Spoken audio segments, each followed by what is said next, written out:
नमस्कार बच्चों, स्वागत है आपका मेरे YouTube चैनल पे।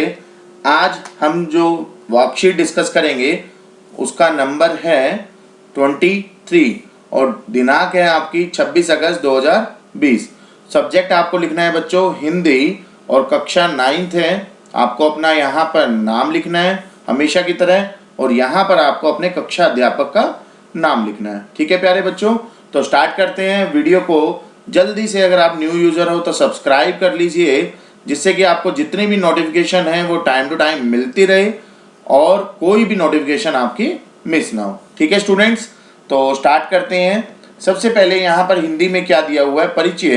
प्रस्तुत समय में रसखान जी ने गोपियों का श्री कृष्ण के प्रति प्रेम व्यक्त किया है। तो यहाँ पर गोपियाँ जो है, गोपियाँ जो वहाँ पर कृष्ण जी के प्रति जितना भी ज़्यादा से ज़्यादा प्रेम हो सकता है, सारा का सारा प्रेम यहाँ पर रसखान जी ने बताया है, जिसमें गोपियाँ कृष्ण की प्रत्येक वस्तु से बहुत प्यार करती है। चाहे वो कोई भी छोटी से छोटी वस्तु क्यों ना हो, गोपियाँ जो है वो यहाँ पर बता रहे हैं कि बहुत प्यार करती है। तो ये एक यहाँ पर दिया हुआ है दोहा टाइप का। ये थर्ड का मतलब है, ये थर्ड वर्कशीट में इस तरह का आया हुआ है। तो हम देखेंगे नीचे शब्दार्थ भी दिए हुए हैं, कुछ शब्द अगर आपको समझने हैं तो उनके शब्दों का मीनिंग दिया हुआ है और व्याख्या दी हुई है। ठीक है बच्चों, यहाँ पर कृष्ण जी भगवान जो है उनकी मूर्ति दी हुई है। तो यहाँ पर आप देख रहे हो, मोर पखा सिर ऊपर रखियो, गुंज की माल गरे पियोरेंगी। कहने का मतलब है बच्चों, यहाँ पर व्याख्या में बताया गया है, श्री कृष्ण के प्रति प्रेमा भक्ति रखने वाली कोई गोपी अपनी सखी से कहती है, जो श्री कृष्ण के प्रति प्रेम भक्त रखती है वो अपनी सखी मतलब सहेली से कहती है कि मैं प्रियतम कृष्ण की रूप छवि को अपने शरीर पर धारण करना चाहती हूँ। तो जो भी कृष्ण जी की छवि है, रूप है, वो सारा का सारा वो अपने शरीर पर धारण करना चाहती है, वो अपनी सहेली को बता रही है। तो ऊपर जो ये लिखा हुआ है, इस कारण मैं अपने सिर पर मोर पंखों का मुकुट धारण करूंगी। मोर पंखा का मतलब है बच्चों, यहाँ पर लिखा हुआ है मोर पंखों से, मोर के पंखों से बना मुकुट, दैट इज द मोर पंखा। रखियो मतलब रखूंगी। तो इस कारण मैं अपने सिर पर मोर पंखों का मुकुट धारण करूंगी और गुंज की माल गरे पियोरूंगी। गरे मतलब गले, पियोरूंगी मतलब अपने पहनूंगी। और गुंज का मतलब है बच्चों, यहाँ पर सब कुछ लिखा हुआ है शब्दार्थ में, एक जंगली पौधे का छोटा सा फल। तो यहाँ पर बच्चों आपका लिखा हुआ है, गले में गंगूची की वनमाला पहनूंगी। तो वनमाला होती है ये जंगली पौधे का जो छोटा सा फल होता है उसकी बनी होती है, तो वो पहनूंगी। ओडी पितंबर ले लकुटी बन, गोधन गवारिन संग फिरूंगी। मैं शरीर पर, पितंबर मतलब पीला वस्त्र पहनकर श्री कृष्ण के समान ही हाथ में लाठी लेकर, लकुटी मतलब लाठी लेकर, अर्थात उन्हीं के वेश में गायों व ग्वालिनों के साथ घूमती रहूंगी, अर्थात गाय चराऊंगी।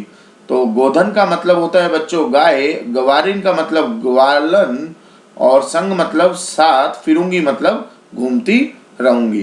तो ये सारा कुछ बच्चों यहाँ पर बताया गया है। जो जो बातें कृष्ण को अच्छी लगती है, जो जो बातें कृष्ण जी को अच्छी लगती है, वे सब मैं करूंगी और कृष्ण की तरह ही वेशभूषा, स्वांग, दिखावा, व्यवहार आदि करूंगी। ये अगले में लिखा हुआ है, भाव तो वो ही मेरो रसखान सोर, तेरे कहे सब स्वांग करूंगी। स्वांग मतलब बच्चों स्वांग ही है और नीचे मतलब वेशभूषा, दिखावा, व्यवहार सब कुछ करूंगी जो भी श्री कृष्ण जी करते हैं। और जो जो बातें, भावतों का मतलब है बातें, जो जो बातें मेरे श्री कृष्ण जी को अच्छी लगती है वो सभी मैं करूंगी।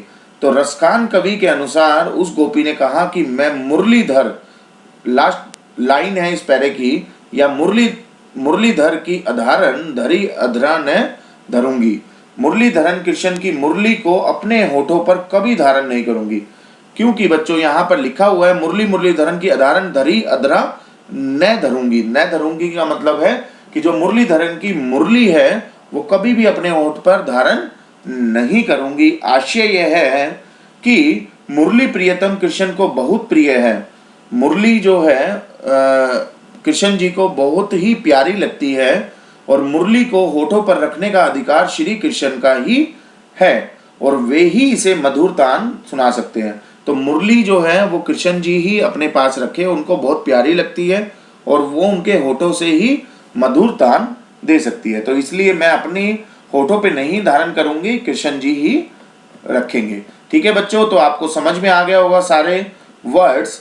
अब यहाँ पर हम प्रश्न उत्तर करते हैं। बहुत ही इजी है, अगर आपको ये व्याख्या समझ में आ गई है तो बहुत ही इजी आपको लगने वाला है बच्चों। यहाँ पर मैंने हर प्रश्न का उत्तर लिखा हुआ है, तो देखते हैं क्या क्या प्रश्न है और उसके क्या उत्तर होंगे। ठीक है बच्चों, तो पहला प्रश्न है यहाँ पर, प्रस्तुत पद्यांश के अनुसार गोपी क्या क्या धारण करने को तैयार है। तो ऊपर देखा हमने कि वो मोर पंखों का मुकुट धारण करने के लिए तैयार है, गले में गंगूची की वनमाला पहनेगी, पीला वस्त्र पहनकर कृष्ण के सामान ही हाथ में लाठी लेकर तैयार है। मतलब वो सब कुछ जो कृष्ण जी करते हैं सभी कुछ यहाँ पर लिखा हुआ है मैंने।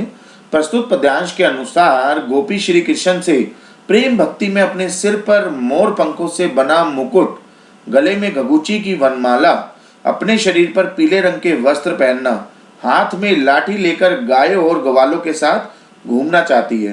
तो गोपी बिल्कुल भगवान श्री कृष्ण की तरह ही सब काम करना चाहती है। तो ये सब कुछ आपको यहाँ पर लिखना है जो प्रस्तुत पद्यांश में लिखा हुआ है। ठीक है प्यारे बच्चों, पहले प्रश्न का उत्तर हो गया है। दूसरा प्रश्न है यहाँ पर, गोपी मुरली को अपने होठों पर क्यों नहीं रखना चाहती। अभी ये देखो नीचे लिखा हुआ था, ये आशय यह है कि मुरली जो है प्रियतम कृष्ण को बहुत ही प्रिय है और मुरली को होठों के पर रखने का अधिकार श्री कृष्ण जी को ही है और वही इससे मधुर तान सुना सकते हैं। ठीक है बच्चों, इसलिए ये गोपी जो है मुरली अपने होठों पर मुरली को नहीं रखना चाहती। तो यही मैंने लिखा हुआ है बच्चों, गोपी मुरली को होठों पर इसलिए नहीं रखना चाहती क्योंकि मुरली श्री कृष्ण को बहुत प्रिय है और मुरली को होठों पर रखने का अधिकार श्री कृष्ण जी को ही है और वे ही इसके मधुर तान सुना सकते हैं। ठीक है बच्चों, तो आई थिंक आपको समझ में आ रहा है, बड़ा इजी है ये। और उसके बाद देखते हैं तीसरा प्रश्न, जिस पंक्ति में कवि रसखान जी का नाम आया है उस पंक्ति को लिखिए। तो देखिए 4 पंक्ति थी ऊपर, चारों में रसखान जी का नाम किस में आया हुआ है, रसखान जी का नाम आया हुआ है तीसरी पंक्ति में। इस पूरी पंक्ति को आपको यहाँ से कॉपी करना है, ठीक है, और अपनी वर्कशीट में आंसर लिख देना है। ठीक है बच्चों, तो तीसरे का उत्तर हो जाएगा आपका, जैसे कि मैंने यहाँ पर लिखा हुआ है, भाव तो वो ही मेरो रसखानी, सो तेरे कहे सब सवांग करूंगी।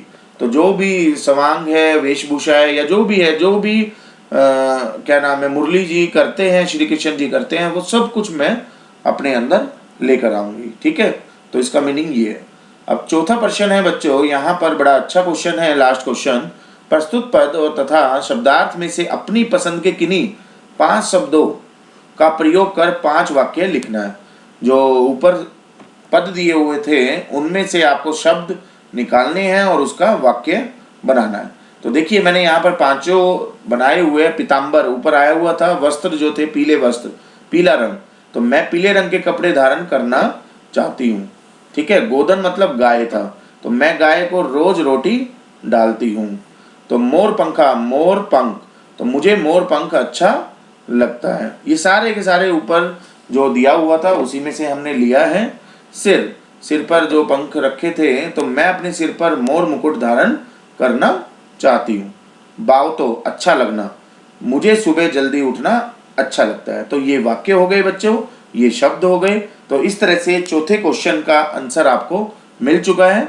इस तरह से हमने सारे क्वेश्चन को बहुत इजी वे में किया है। तो वीडियो अगर आपको पसंद आई है तो लाइक जरूर करें।